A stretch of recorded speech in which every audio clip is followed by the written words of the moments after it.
شوہر کے مرنے کے بعد میرے سسرال والوں نے مجھے منحوس قرار دے کر گھر سے نکال دیا۔ میں دھر دھر بھٹکتی ایک امیر سیٹھ کے گھر آیا لگ گئی۔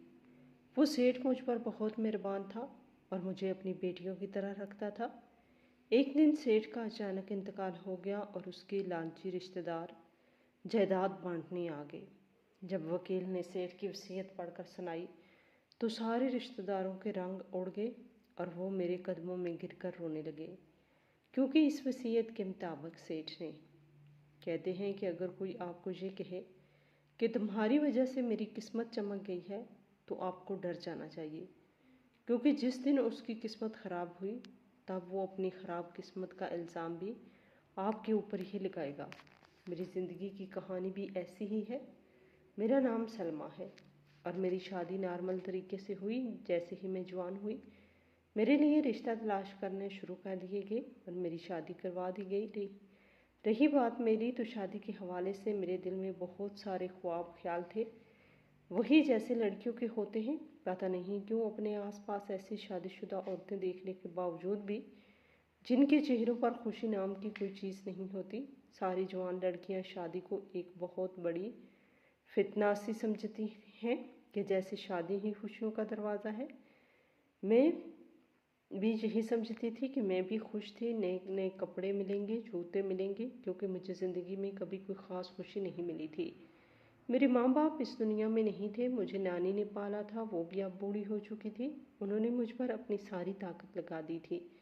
ان کے ہاتھوں کی کپکپاہٹ میں بھی میرے لیے محبت تھی، ان کی آنکھوں کی دھندلاہٹ میں بھی میرے لیے فکر تھی۔ گھر چھوٹا سا تھا، دیواروں پر وقت کے نشان تھے، لیکن اس گھر میں میری نانی کی دعائیں بسی ہوئی تھیں۔ رات کو جب میں سوتی تو وہ میرے سرہانے بیٹھ کر میرے بالوں میں ہاتھ پھیرتی رہتی تھیں اور آہستہ آہستہ دعائیں مانگتی رہتی تھیں۔ میں اکثر آنکھیں بند کیے ان کی آواز سنتی رہتی اور سوچتی کہ شاید میری زندگی بھی ایک دن خوبصورت ہو جائے گی۔ پھر اچانک شادی کی بات شروع ہو گئی۔ نانی نے زیادہ سوچا نہیں، نہ ہی کسی سے زیادہ پوچھا، نہ ہی زیادہ تحقیق کی۔ انہوں نے بس یہی سوچا کہ اس کے بعد میرا کوئی سہارا ہونا چاہیے۔ ان کی کمزور آواز میں ایک جلدی سی بے چینی تھی، جیسے وقت ان کے ہاتھ سے نکل رہا ہو۔ میں نے ایک دن ان سے کہا، کیا آپ نے ان لوگوں کے بارے میں اچھی طرح معلوم کیا ہے؟ تو وہ بڑی دیر کے لیے خاموش ہو گئی، پھر آہستہ سے بولی کہ بیٹی، لوگ برے نہیں لگتے، کوئی نہ کوئی بات تو ہو ہی جاتی ہے۔ میں نے ان کی آنکھوں میں تھکن دیکھی اور ان کی مجبوری بھی محسوس کی۔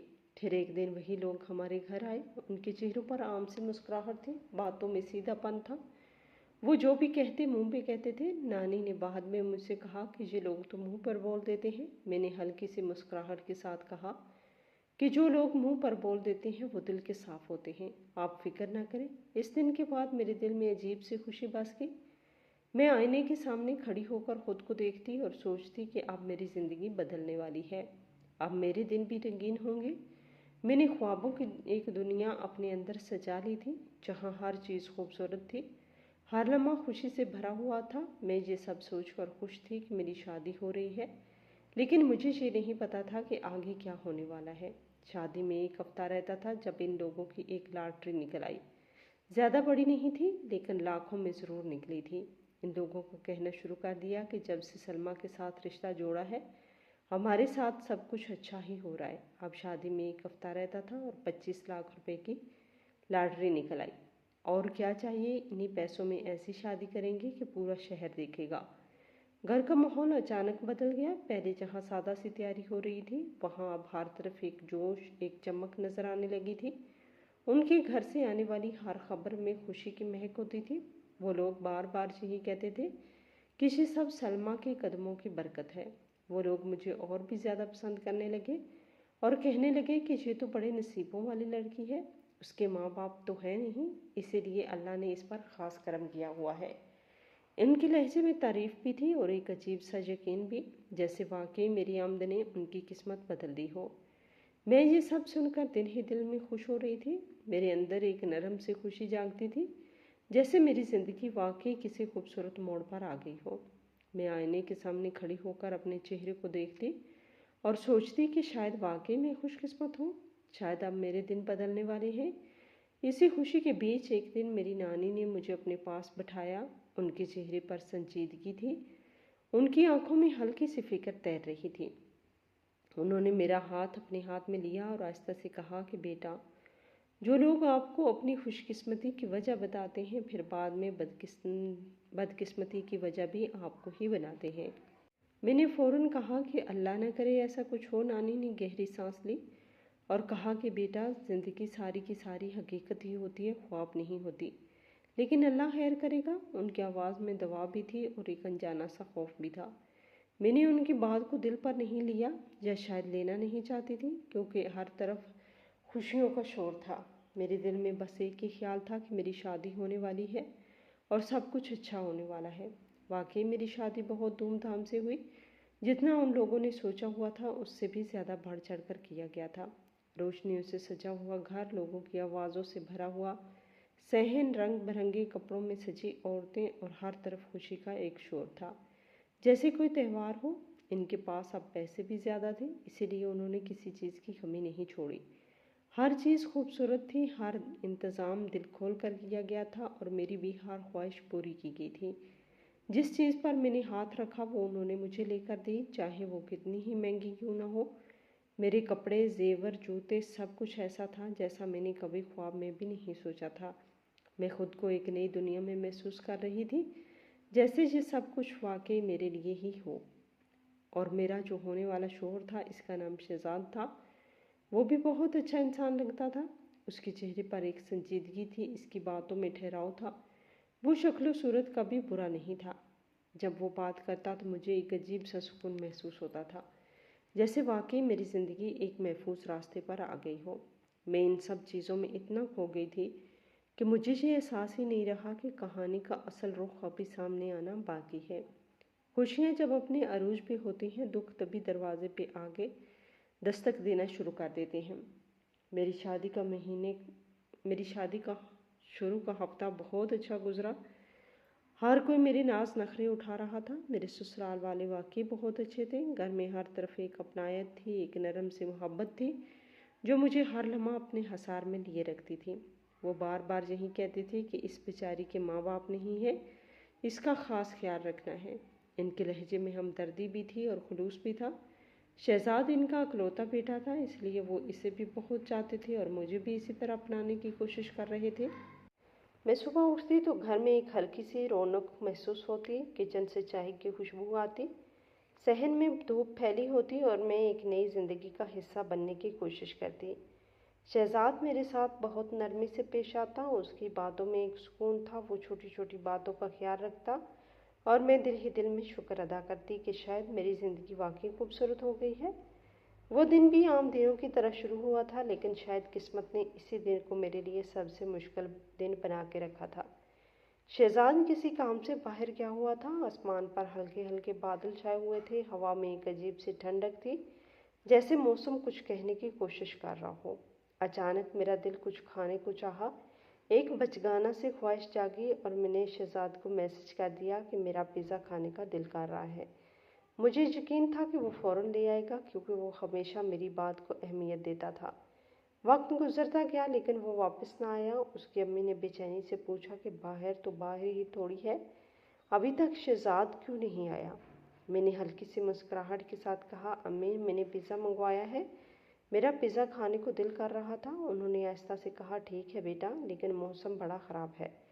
ان کی آواز میں ہلکی سی پریشانی تھی جو میرے دل میں بھی اترنے لگی۔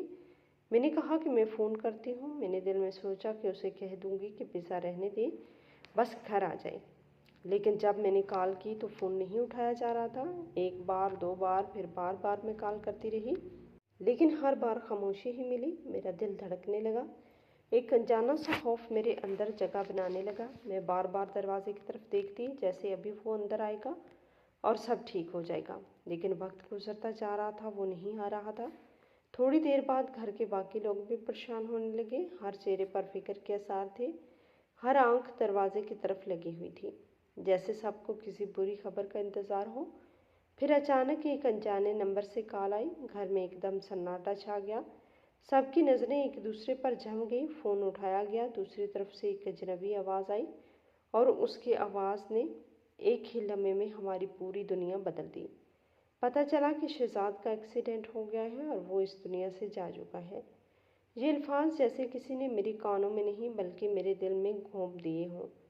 میری سانس رک گئی، میری آنکھوں کے سامنے اندھیرا چھا گیا، مجھے کچھ سنائی دینا بند ہو گیا، جیسے وقت وہیں رک گیا ہو۔ میری شادی کو بھی 1 ہفتہ ہی ہوا تھا، ابھی تو میں نے اس گھر کو اپنا ماننا شروع کیا تھا، ابھی تو میں نے خواب دیکھنے شروع کیے تھے، اور ایک ہی لمحے میں سب کچھ ختم ہو گیا۔ گھر میں کہرام مچ گیا، ہر طرف چیخیں گونجنے لگی۔ شہزاد کی امی زمین پر گر گئی، ان کی آواز میں ایسا درد تھا جو الفاظ میں بیان نہیں ہو سکتا۔ ان کے ابو خاموش کھڑے تھے، جیسے ان کے اندر سب کچھ ٹوٹ چکا ہو۔ میں ایک کونے میں کھڑی تھی، میرے قدم جیسے زمین میں دھنس گئے تھے۔ میں نہ رو پا رہی تھی، نہ بول پا رہی تھی، میری آنکھیں دروازے پہ جمی ہوئی تھی، جیسے اب بھی وہ اندر آئے گا اور کہے گا کہ سب ٹھیک ہے، لیکن وہ نہیں آیا۔ کچھ دیر بعد اس کی لاش گھر لائی گئی، سفید کپڑے میں لپٹی ہوئی، ایک خاموش جسم جس میں اب کوئی حرکت نہیں تھی۔ میں نے جب اسے دیکھا تو میرا دل جیسے ٹکڑوں میں بٹ گیا۔ یہ وہی شہزاد تھا جو کچھ دیر پہلے میرے لیے پیزا لینے گیا تھا۔ میں اس کے قریب گئی، میرے ہاتھ کانپ رہے تھے۔ میں نے اس کے چہرے کو دیکھا، وہ بالکل خاموش تھا، جیسے گہری نیند میں ہو، لیکن یہ نیند ایسی تھی جس سے وہ کبھی نہیں جاگنے والا تھا۔ میرے آنسو اب رکنے کا نام نہیں لے رہے تھے، میں زور زور سے رونے لگی۔ میری آواز میں ایک بے بسی تھی، ایک ایسا درد تھا جو برداشت سے باہر تھا۔ گھر کے ہر کونے سے رونے کی آواز آ رہی تھی۔ کوئی یقین نہیں کر پا رہا تھا کہ ایسا ہو سکتا ہے۔ خوشیوں سے بھرا ہوا یہ گھر ایک ہی لمحے میں ماتم کدہ بن گیا تھا۔ لوگ آتے جاتے رہے، ہر کوئی افسوس کرتا رہا، لیکن میرے لیے یہ سب الفاظ بے معنی ہو گئے تھے، کیونکہ جس شخص کے ساتھ میں نے زندگی گزارنی تھی وہی مجھ سے چھن گیا تھا۔ جس لڑکی کی شادی کو ابھی 1 ہفتہ ہوا ہو اور وہ ایک ہی لمحے میں بیوہ ہو جائے، اس کے دل پر کیا گزرتی ہے یہ کوئی نہیں سمجھ سکتا۔ میں اپنے کمرے میں بیٹھی تھی، وہی کمرہ جو چند دن پہلے خوشیوں سے بھرا ہوا تھا، اب وہی ایک سنسانی تھی، ایک خالی پان تھا جو مجھے اندر سے کھا رہا تھا۔ میرے ہاتھوں کی مہندی ابھی بھی گہری تھی، لیکن اس کا رنگ اب مجھے چبھنے لگا تھا، جیسے ہر لکیر مجھے یاد دلا رہی ہو کہ میری خوشی کتنی عارضی تھی۔ میں نے آئینے میں خود کو دیکھا تو مجھے اپنی پہچان نہیں آئی۔ میں وہی سلمیٰ تھی، لیکن میری آنکھوں میں اب کوئی چمک نہیں تھی۔ وہاں صرف ایک گہرا دکھ تھا، ایک ایسا خلا تھا جو شاید کبھی بھر نہیں سکتا۔ اس 1 ہفتے میں نے جتنا پایا تھا اس سے کہیں زیادہ کھو دیا تھا۔ میری دنیا بسنے سے پہلے ہی اجڑ گئی تھی، اور میں ایک ایسے راستے پر کھڑی تھی جہاں آگے صرف اندھیرا تھا۔ اس دن مجھے نانی کی بات یاد آئی، ان کے الفاظ میرے کانوں میں گونجنے لگے کہ زندگی خواب نہیں، حقیقت ہوتی ہے، اور اس حقیقت نے مجھے ایک ہی لمحے میں سب کچھ سکھا دیا تھا۔ میں بس خاموش بیٹھی رہی، آنسو بہتے رہے، اور میری زندگی ایک ایسے موڑ پر آ کر رک گئی جہاں سے واپس جانا ممکن نہیں تھا۔ میرے شوہر کو اس دنیا سے گئے 10 دن ہوئے تھے کہ میری ساس نے شور ڈال دیا۔ اس کی آواز میں غصہ تھا، نفرت تھی، اور ایک ایسا زہر تھا جو سیدھا میرے دل میں اترتا جا رہا تھا۔ اس نے کہا کہ یہ لڑکی منحوس ہے، میرے بیٹے کو کھا گئی، اسی نے اسے پیزا لینے کے لیے خراب موسم میں بھیجا تھا، اسی کی وجہ سے یہ سب کچھ ہوا ہے۔ میں ساکت کھڑی اسے دیکھتی رہی، میرے کانوں میں اس کے الفاظ گونج رہے تھے، لیکن جیسے میرا جسم سن ہو گیا تھا۔ میں نے دھیمی آواز میں کہا، امی ایسا نہ کہیں، میں نے تو بس خواہش کی تھی، میں نے نہیں سوچا تھا کہ ایسا ہو جائے گا۔ لیکن میری بات مکمل ہونے سے پہلے ہی اس نے مجھے بازو سے پکڑا اور دروازے کی طرف دھکیل دیا۔ اس کے ہاتھوں کی سختی میں اس کا غصہ صاف محسوس ہو رہا تھا۔ اس نے دروازہ کھولا اور مجھے باہر نکال دیا۔ میں لڑکھڑا کر زمین پر گر گئی، میری آنکھوں سے آنسو بہنے لگے۔ میں نے دروازے کے کنارے کو پکڑ کر خود کو سنبھالا اور روتے ہوئے کہا کہ مجھے اسی گھر میں رہنے دیں، یہاں میرے شوہر کی یادیں بسی ہیں، میں کہاں جاؤں گی؟ لیکن اس کے چہرے پر کوئی نرمی نہیں آئی۔ اس نے سخت لہجے میں کہا کہ تم منحوس ہو، اسی لیے تو نکل جاؤ یہاں سے، ہمارے گھر سے دور ہو جاؤ۔ اس کی آواز دروازے کے بند ہونے کے ساتھ ہی ختم ہو گئی اور میں باہر کھڑی رہ گئی۔ میرے قدم جیسے خود بخود چلنے لگے۔ میں روتی ہوئی نانی کے گھر کی طرف روانہ ہو گئی، وہی نانی جس نے مجھے پالا تھا، جس نے مجھے اپنے ہاتھوں سے بڑا کیا تھا، جس نے میرے لیے اپنی ساری زندگی لگا دی تھی۔ میرے دل میں ایک ہی خیال تھا کہ میں ان کے پاس جاؤں گی، وہ مجھے گلے لگا لیں گی، وہ میرا دکھ بانٹ لیں گی۔ راستہ لمبا لگ رہا تھا، ہر قدم بھاری تھا،